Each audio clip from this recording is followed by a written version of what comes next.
You gave him purpose. Yeah, I don't know if that was it, but Yeah, they got a lot of joy out of that. Yeah, you gave, and like, as sad as that seems, because it's just a video out there that like some people saw them and it doesn't change their circumstance or situation. Like, it gave them something. But it also like it makes me think too. Like, I can't help but think, release that video, Kim, and she dies 2 months later. Yeah, I don't. It makes me think like was that part of the reason she might have died? Like, did she give up after she realized her life was out there? You know, I mean, I think about that stuff sometimes. Wow. You know, now that you think about, like, you gave this lady purpose, whatever you want to call it. You say that, you know, her story is now out there, immortalized. Everybody knows about it. It's kind of like, could she have given up after that somehow? Maybe. I don't know. You're handling that well. I'll tell you that, because that's a heavy thing, and it's not, you know. Super sick though. Didn't she? Cancer. I was gonna say, didn't she say she had cancer? She had it bad. She said that on camera. Yeah, I thought I don't heard think that she right. had long to live. Well, she had, according to Shane Lee, she had cunt cancer. Yeah. Yeah, that was interesting. That guy. Interesting. Yeah, interesting. he's straight dude. to it, man. He don't fucking sugarcoat he does not nothing. sugarcoat anything. But yeah, you listen to what she said, I could see that. Like, that part at the end where I guess she got like kicked out of that house she was staying at or something, which was like, Jesus Christ. You know, I think she didn't even look at the camera, but she's like, just take me to the water. Yeah. Because that's where I forgot about that. That was, she used to get raped on the beach because she would go to the water because the sound of the water would give her comfort or something like that. How fucking wild is that, dude? And so in that moment, she didn't care that she was in some random documentary guy's car. That all went out the window. She didn't care if this was getting views on YouTube. She was legitimately, once again, for the millionth time in her life, broken and said, take me to the water because I'll be all right there. And then she went to the water, and for a minute she got her breath under her and then was actually able to say something again. Yeah. And said a lot of heavy shit too. But that could, the way you put that could have been, you know, she was already very sick, as you said, like, that kind of thing could have been like the last testament of her life. Right. And she never thought she was going to get the chance, but she got to talk to her kid on there, which, right, you know, that's kind of what hit me about it. Like, thinking about, like, you put this message out there directly to your kid, and it got I don't know how many views it got. It must have got like almost 1 million views on that. It got a lot. Documentary. Didn't get enough, but it got a lot. And it's like almost like maybe she psychologically, like, that was the bow on it. I do believe in that shit. I think people. I mean, I think it's also.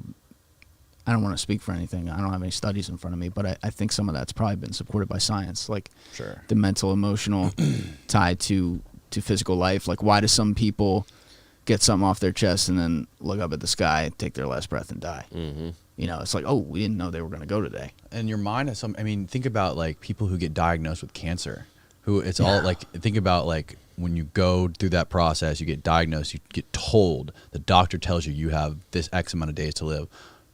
Most of them live up to that exact amount of time the doctor tells them. Yeah. It's kind of like a mental self-fulfilling prophecy. When there's some people who have the ability to, like, change their state or change who they are or whatever, and, like, fight through it, the rare people.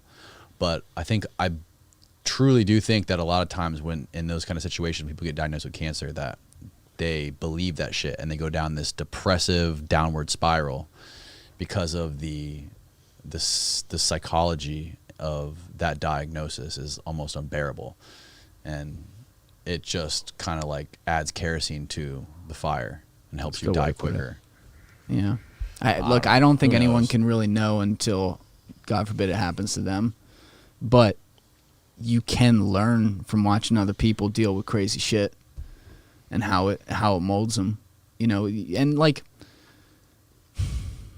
her environment is what made her life. And, like, on the one hand, yeah, do people have free will? Can they make decisions? Yeah. But who the fuck am I to judge somebody who got raped by their dad for 13 years? Right.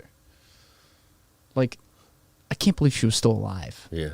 She lived 48 years. I can't believe that's like plus 31 on the over. Right. On the over. You know, seriously, like, not to be like callous about it, but crazy to me. And I'll bet she wished she died. You know, like I just don't. Something like that, man. I mean, we got into this rabbit hole talking about your style, but the way you put that together, and like even with the dark comedy on the front with the Shane, with the quotes and shit. Oh my God. It's just, like he said that, and that was the first video I watched. Oh, was it really? First. So I didn't know who that was he the last episode you watched first. And I was like, that's kind of wild. Like, and I didn't know where it was going. I saw the title, so I'm like, oh, this is gonna be rich. And then it gets to where it did. And again, I mean, you talk about like different content on YouTube, all different shit that has to compare. This is a 15-minute documentary. This wasn't a feature film. Right. It took you 15 minutes to get a snapshot, like a very vivid one. It took you 15 minutes to watch it. It took years to make it. Let's be very clear about that. You were filming all night and all day with her and the editing. I know that. But I'm saying like the final product that the person sees, like me, who had no idea the story. Right. Boom. I mean, that is so.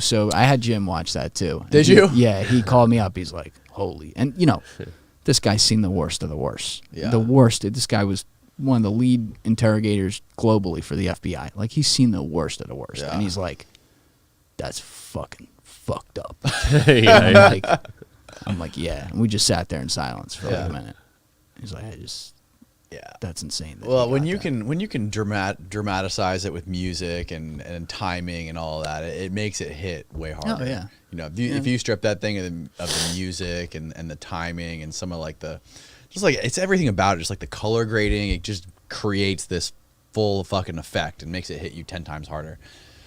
Yeah, and you're, I mean, even like on your podcast, how you do it, like with the cameras and some of the, you know, this is your expertise, cinematography. So like but this is just like minus the editing, minus the music, minus the B-roll. So it's like still though you have to be good. That's not absolutely. Yeah. But that's when people are coming into it, they're expecting a podcast. Right. Right. They're not like exactly. It's in a studio, it's back and forth. Exactly. So when someone's coming across a podcast for the first time, this is why it's so important.